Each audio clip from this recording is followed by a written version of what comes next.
Imagina por un momento la inmensidad de una metrópolis hiperactiva. Una ciudad global donde las luces de neón nunca se apagan, donde el ruido de las multitudes es un zumbido constante y ensordecedor que penetra por cada rendija de tu existencia. En esta ciudad, que llamaremos el Internet superficial, cada uno de tus pasos está siendo registrado. Cámaras invisibles documentan qué escaparates miras, qué conversaciones tienes en las plazas públicas, a quién le sonríes y qué secretos murmuras.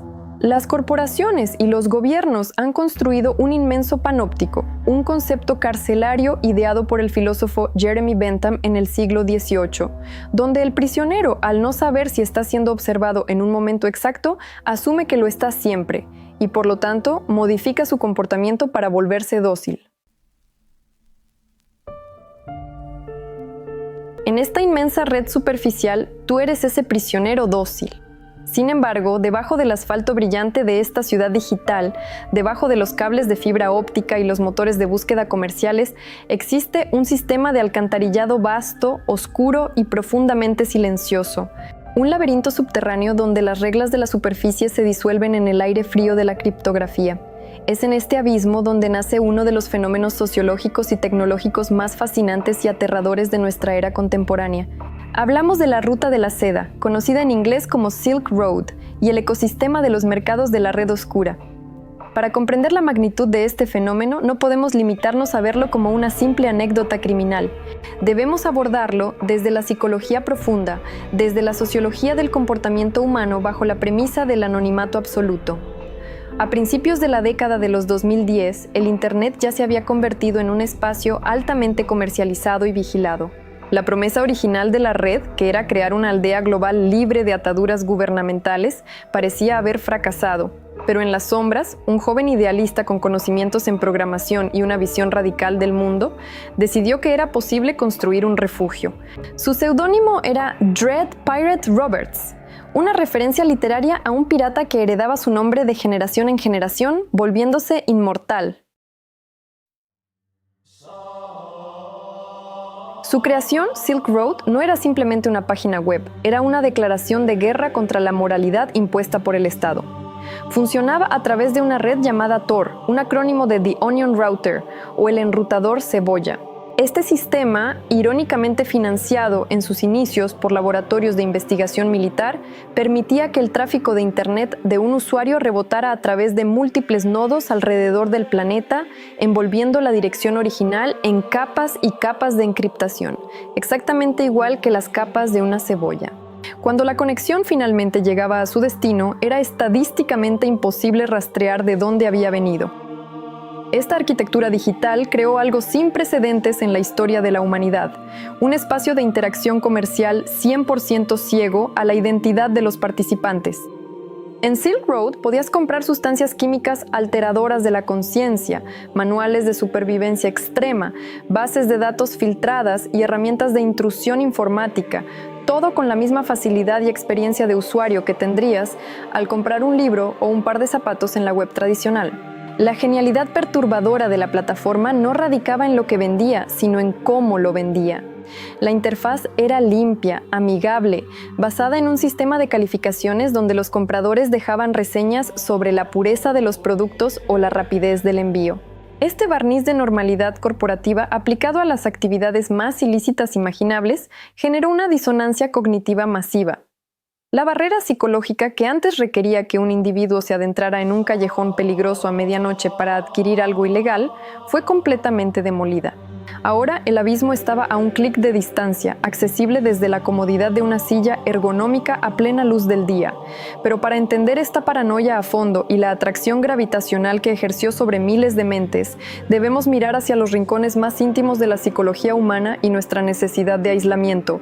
Vivimos en una era donde la hiperconexión nos asfixia. El ser humano moderno a menudo siente que su entorno inmediato es demasiado ruidoso, demasiado invasivo. Imagina la sensación de estar en una casa pequeña, rodeado de voces constantes, familiares o conocidos que interrumpen tu tren de pensamiento, que vigilan de reojo tus expresiones faciales, impidiéndote incluso tener una conversación privada y vulnerable con tu pareja sin el temor a ser escuchado. Esa falta de privacidad física genera un estrés agudo, una claustrofobia del alma. La respuesta natural ante este ruido invasivo es la búsqueda desesperada de insonorización. Queremos construir paredes gruesas, instalar paneles acústicos, aislar nuestra habitación para que ni un solo decibelio del mundo exterior penetre en nuestro santuario. Necesitamos un espacio hermético para poder respirar. Los mercados de la red oscura son exactamente eso, pero a nivel existencial y digital. Son la insonorización definitiva de la psique humana. La criptografía extrema proporciona esos paneles acústicos virtuales que impiden que el ruido del Estado, la moralidad pública y la vigilancia corporativa entren en nuestra zona de confort. Este proceso de construcción de barreras nos lleva inevitablemente a otro aspecto crucial de la anatomía de estos mercados, la belleza matemática detrás de la resistencia al fallo. Quienes diseñan estas plataformas no son simples comerciantes, son arquitectos de lo invisible. Piensa en el esfuerzo intelectual que requiere escribir un conjunto de instrucciones automatizadas, un flujo de trabajo computacional escrito en un lenguaje estructurado. Alguien que desarrolla secuencias de código para procesar archivos masivos, por ejemplo, asegurándose de que si un archivo está corrupto, el proceso no se detenga, sino que lo aísle y continúe trabajando silenciosamente en el fondo, entiende el valor de la tolerancia a fallos. Los arquitectos de Silk Road operaban con esta misma mentalidad llevada a un extremo paranoico. Diseñaron servidores redundantes, sistemas de depósito de garantía automatizados y contratos inteligentes rudimentarios. Si un nodo caía, otro tomaba su lugar. Si un vendedor intentaba estafar, el sistema de resolución de disputas basado en el código detenía la transacción. Era la automatización de la confianza. En un mundo donde no puedes verle la cara a la persona con la que negocias, donde no puedes recurrir a la policía si te roban, la confianza ya no reside en el apretón de manos o en la empatía humana. La confianza fue transferida íntegramente al código. La matemática se convirtió en el único Dios verdadero de este ecosistema oscuro. Esta devoción por la precisión matemática y el anonimato total da origen a la ideología central que alimentaba el corazón de la ruta de la seda, el anarcocapitalismo extremo y el agorismo. El agorismo es una filosofía radical que sostiene que todas las relaciones humanas deben ser intercambios pacíficos y voluntarios, y que la mejor manera de derrocar a las estructuras de poder coercitivas no es a través de la violencia o el voto, sino creando mercados negros y grises, tan vastos y eficientes que hagan que el Estado se vuelva completamente irrelevante. El creador de Silk Road veía su plataforma no como un sindicato criminal, sino como un experimento de liberación sociológica.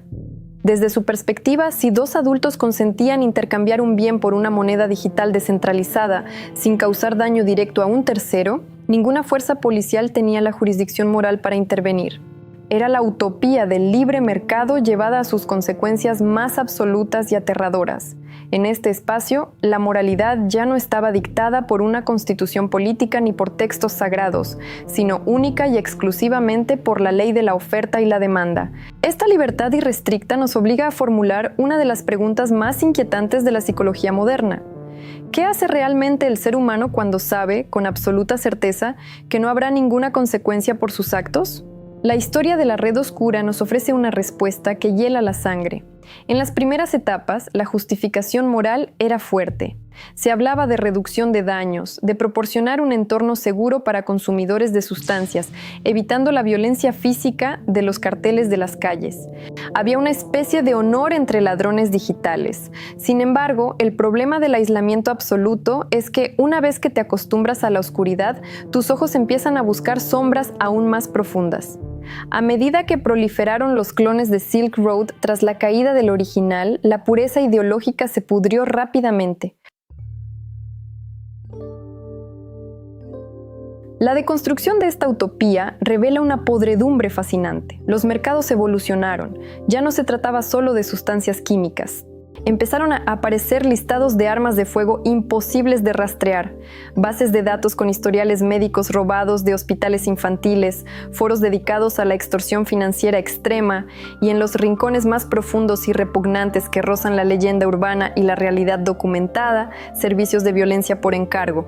Aunque muchos de estos últimos resultaron ser elaboradas estafas, el mero hecho de que existiera una demanda real, que miles de personas transfirieran dinero digital con la esperanza de contratar dolor ajeno, destroza cualquier visión romántica del anarcocapitalismo. Cuando le quitas al ser humano la mirada de la sociedad, cuando construyes una habitación perfectamente insonorizada y apagas la luz, una parte significativa de la población no utiliza esa libertad para la iluminación personal o el comercio pacífico. La utilizan para liberar a sus demonios más atávicos. El anonimato, que comenzó como un escudo para protegerse de la tiranía, se metamorfoseó en un arma de doble filo que desató tiranías individuales a escala global. Profundizar en este abismo digital requiere entender la paradoja del espacio liminal.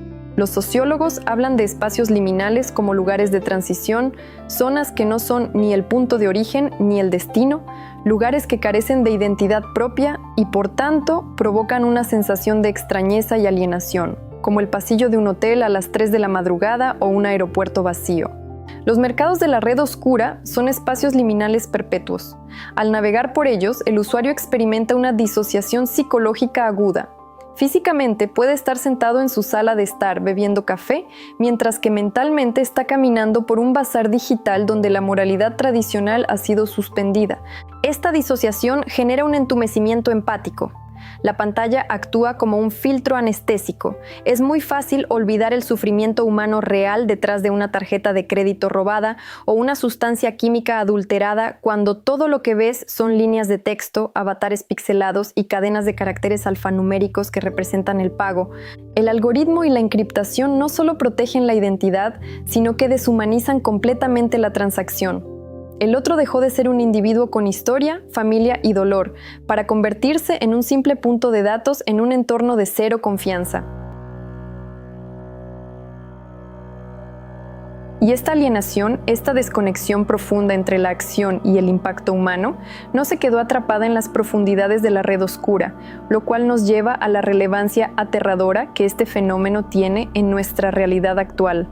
Silk Road fue clausurado, sus servidores incautados, su creador sentenciado a pasar el resto de su vida en una celda de máxima seguridad sin posibilidad de libertad condicional. Decenas de mercados sucesores han nacido y han sido destruidos en un juego del gato y el ratón perpetuo con las agencias de inteligencia globales. Pero el verdadero legado de estos mercados clandestinos no es tecnológico, es cultural y psicológico. Han dejado una cicatriz permanente en la forma en que entendemos nuestra relación con las máquinas y con nuestros semejantes. La red oscura demostró de forma empírica que la desconfianza puede ser sistematizada y empaquetada como un producto de consumo. Hoy en día, no necesitamos instalar navegadores especiales para sentir los efectos de esta paranoia. La arquitectura mental de Silk Road ha infectado la superficie. Observamos la Internet convencional y vemos cómo la soledad moderna se ha exacerbado. Las redes sociales, irónicamente diseñadas para conectarnos, han adoptado las lógicas algorítmicas de la alienación. Nos encerramos en cámaras de eco, construimos avatares curados que ocultan nuestra verdadera identidad emocional y tratamos a los demás usuarios no como humanos, sino como contenido descartable. La sed de privacidad extrema que dio origen a la red oscura ahora se manifiesta en nuestro miedo generalizado a que nuestros datos sean devorados por inteligencias artificiales devoradoras de memoria colectiva. Nos hemos vuelto cautelosos, cínicos, asumiendo por defecto que toda interacción digital tiene un motivo oculto o está siendo monetizada por un gigante invisible. El experimento anarcocapitalista demostró que somos criaturas desesperadas por construir muros virtuales para protegernos del ruido ensordecedor de la multitud, pero al mismo tiempo estamos aterrorizados por la soledad que encontramos una vez que logramos aislarnos por completo. La red oscura nos enseñó que el miedo a la vigilancia es superado únicamente por el horror de enfrentarnos a lo que somos en la más absoluta soledad, desprovistos de las normas sociales que nos mantienen civilizados. Hemos delegado nuestra confianza a protocolos criptográficos y líneas de código porque hemos perdido la fe en la capacidad humana para ser justos sin coerción. La tragedia no es que existan mercados donde se vende lo prohibido, sino que la existencia de esos mercados revela una profunda falla tectónica en el tejido de nuestra sociedad contemporánea. La creencia de que la única forma verdadera de ser libres es volviéndonos invisibles e inalcanzables para nuestros semejantes. Este viaje a través del laberinto de la cebolla digital nos deja frente a un espejo implacable, devolviéndonos una imagen fracturada de nuestra propia naturaleza. Silk Road no fue una anomalía, fue un síntoma, una erupción purulenta de los deseos más profundos y reprimidos de una civilización que avanza hacia la hiperconexión mientras experimenta la desconexión emocional más profunda de su historia. Cada línea de código escrita para cifrar un mensaje, cada moneda descentralizada enviada en la penumbra, es un testimonio de nuestra eterna lucha entre la necesidad instintiva de pertenecer a una tribu y el impulso salvaje de escapar de sus reglas restrictivas. Al final, los fantasmas que deambulan por los mercados negros de la red oscura no son monstruos ajenos, son simplemente reflejos de nosotros mismos, despojados de la luz solar, demostrando que la verdadera oscuridad no reside en la profundidad de los servidores informáticos, sino en la vastedad insondable del alma humana cuando nadie más la está mirando. Y es con esta certeza inquietante que cerramos este expediente, dejando que el silencio vuelva a reinar, invitándolos a cuestionar siempre las sombras que proyecta nuestra propia tecnología, agradeciéndoles por acompañarme en este descenso a las profundidades de la cultura digital y esperando que estas reflexiones resuenen la próxima vez que enciendan sus pantallas.